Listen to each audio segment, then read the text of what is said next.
Hello everyone, baking India के नए episode में आपका बहुत बहुत स्वागत है। तो आज बेकिंग इंडिया में बनने वाला है सुबह का ब्रेकफास्ट। तो सुबह का ब्रेकफास्ट झटपट बनने वाला है आज चना दाल और चावल की इडली। तो चलिए बना लेते हैं चना दाल और चावल की इडली। चना दाल और चावल को हमने 4 घंटे के लिए सोक कर लिया है। अब सबको अच्छे से छान करके हमने ग्राइंडर जार में डाल के और थोड़ा पानी डालेंगे और महीन इसका बैटर तैयार कर लेते हैं। तो लीजिए बैटर बनके तैयार है। इसको एक बॉल में ट्रांसफ़र कर लीजिए और अच्छे से इसको फेंट लीजिए। आप जितना अच्छा से फेंटेंगे आपका इडली उतना ही फ्लफी बनेगा। तो लीजिए बैटर फेंट गया है, इधर रेस्ट कर रहा है, तब तक इधर हम तड़का लगा लेते हैं। तो तड़का लगाने के लिए हमने एक पैन में तेल 1 चम्मच डाला है, ऊपर से हमने हींग डाला है। अब आधा चम्मच हमने इसमें चना दाल और आधा चम्मच हमने इसमें उड़द दाल को डाल के और 1 से 2 मिनट इसको हम भून लेंगे। जब हल्का सुनहरा हो जाए तब इसमें हम आधा चम्मच राई डाल देते हैं। राई डाल के हमने अच्छा से इसको भून लिया है। अब इसमें हम डालेंगे करी पत्ता। तो करी पत्ता को हमने महीन काट लिया है। इधर करी पत्ता और हरी मिर्च दोनों को महीन हमने चॉप कर लिया है। अब इसमें डाल के इसको अच्छे से हम चला लेंगे। लीजिए तड़का बनके तैयार है।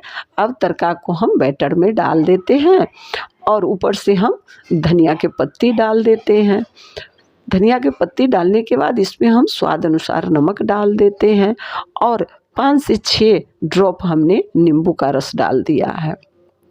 अब सबको अच्छे से मिक्स कर लेते हैं और मिक्स करने के बाद अब इसमें हम आधा चम्मच सॉल्ट, इनो सॉल्ट को डाल के और अच्छे से मिक्स कर लेंगे और हल्का हाथ से मिक्स करना है। अब लीजिए बैटर इधर मेरा तैयार है। उधर हम सारे स्टैंड इडली स्टैंड में तेल लगा लेते हैं। तो सारे इडली स्टैंड में हमने तेल लगा लिया है। अब 1-1 चम्मच सारे इडली स्टैंड में हम बैटर को डाल देते हैं। तो एक-एक करके हमने सारे इडली स्टैंड को बैटर डाल दिया है। ऊपर से हम एक-एक चुटकी ऊपर से हमने लाल मिर्ची से इसको हमने सजा दिया है। तो लाल मिर्ची से हमने इसलिए सजाया है क्योंकि देखने में थोड़ा और अच्छा लगे, खाने में तो अच्छा लगेगा ही, देखने में भी अच्छा लगे, इसलिए हमने ऊपर से थोड़ा थोड़ा स्प्रिंकल कर दिया है लाल मिर्ची से।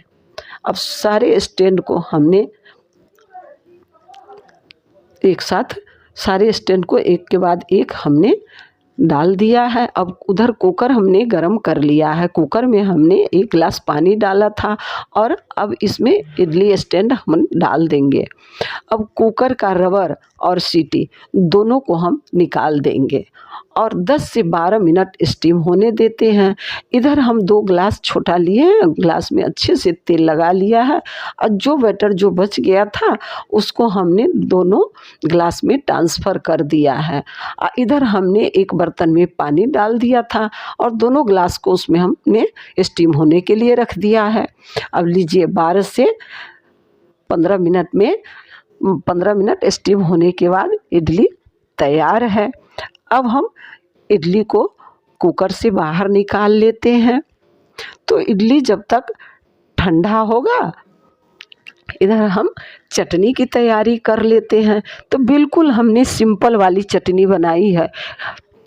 इडली के साथ इस तरह के चटनी बहुत ही अच्छा लगता है। एक पैन में हमने 1 चम्मच तेल डाला है। अब फिर इसमें हम हींग डाल देते हैं और 2 चम्मच भर के हमने लिया है चना दाल। चना दाल की चटनी बहुत ही टेस्टी लगती है।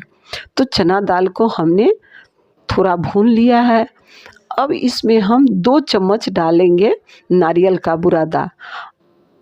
तो नारियल के बुरादा डालने से पहले हमने इसमें करी पत्ता डाल दिया है और करी पत्ता को भी 1 से 2 बार हम इसमें चला लेते हैं।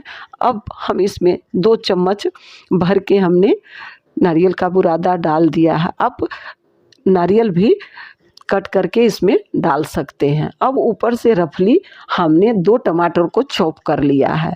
फिर इसमें हम स्वाद अनुसार नमक डाल देते हैं और सबको भून लेते हैं। जब टमाटर सॉफ्ट हो जाए तब इसको हम ठंडा करके ग्राइंडिंग जार में डाल के थोड़ा पानी डालेंगे और नींबू का रस डाल देते हैं। नींबू के रस डालने के बाद एक हरी मिर्ची को हमने, मिर्ची बहुत तीखी है तो हरी मिर्ची एक ही मैंने डाला है। अब थोड़ा पानी डाल के उधर चटनी बना लेते हैं। इधर देख लेते हैं, अब ग्लास वाला इडली भी बनके तैयार है। इधर चटनी को हमने एक बाउल में ट्रांसफ़र कर लिया है। अब हम चटनी में तड़का लगा लेते हैं। तो तड़का लगाने के लिए हमने एक तड़का पैन लिया है और इधर हमने इडली को डिमोल्ड कर लेते हैं। तो हमने छुरी के नाइफ़ के सहायता से हमने इसको डिमोल्ड कर लेते हैं। सारे इडली को इसी तरह से हम डिमोल्ड कर लेते हैं। अब तड़का पैन में हमने 1 चम्मच तेल डाला है, हींग डाल दिया है, थोड़ा सा उड़द दाल डाल के हमने तड़का लगा लिया है। अब राई डाल देंगे और इस तड़का में स्मोकिंग टेस्ट बहुत ही ज़बरदस्त आएगा। आप इस तरह से ज़रूर बनाइए, चटनी बहुत ही पसंद करेंगे सब लोग। तो लीजिए, ग्लास वाला इडली भी बनके तैयार है और कितना फ्लफी बना है इडली। आप देख सकते हैं कितना जालीदार इडली बना है। तो आप लोग एक बार ज़रूर इस तरह से बनाइए। लीजिए, अब चलिए हम लोग प्लेटिंग कर लेते हैं। तो प्लेटिंग करने के लिए हमने ग्लास वाले जो इडली बनाए थे उसको हमने छुरी से काट लिया। आप देख सकते हैं इसका टेक्सचर कितना अच्छा है। आप लोग इस तरह से बनाइए, खाइए और पसंद आए तो लाइक शेयर